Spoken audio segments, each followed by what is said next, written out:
এই বেগুনটা আমার জন্য ছিল, গতকালই আমি চিহ্নিত করে রেখেছিলাম। তোর জন্য? গাছটা কি তোর বাপের জমিতে হয়েছে? এই বাড়িতে উঠোন মানে সব সমান ভাগ হবে। সমান ভাগের কথা তখন মনে পড়ে যখন তুমি গোটা 5টা বেগুন একসঙ্গে পেরে নিয়ে লুকিয়েছিলে। আজ কিন্তু দেব না। ছাড় বলছি। ছোট বউ হয়ে এত দাপট তোর?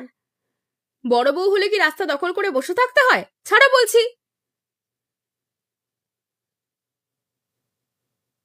দেখলি? লোভের ফলটা দেখলি তো? আজ সারা দিনের রান্না মাটি হয়ে গেল।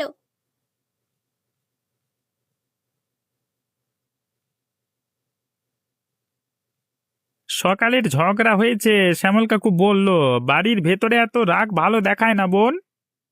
ভালো দেখায় না? তা কি করে দেখাবে?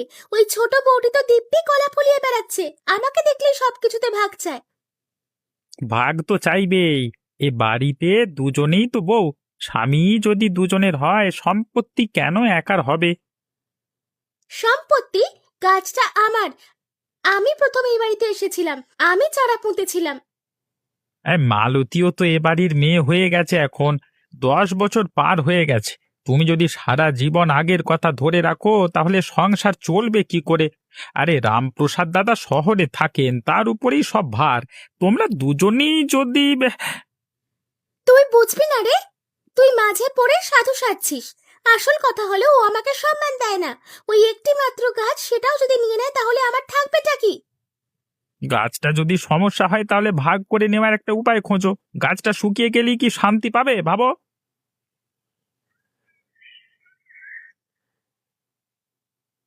কি দিদি, হ্যাঁ গাছটা তো দেখছি একেবারে ভালো নেই। পাতাগুলো যেন প্রাণহীন, নিস্তেজ হয়ে গেছে হঠাৎ করে। জল দিলে কি হবে কাকু? গাছ তো মন মানসিকতা বোঝে। দুজনের টানাটানিতে এর প্রাণই যেন উড়ে গেছে। টানাটানি?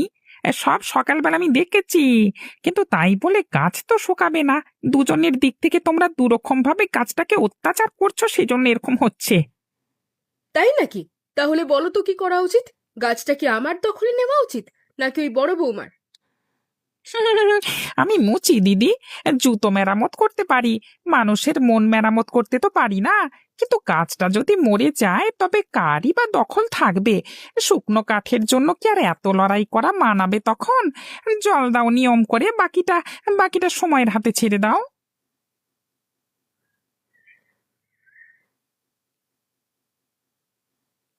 ও কি করছো?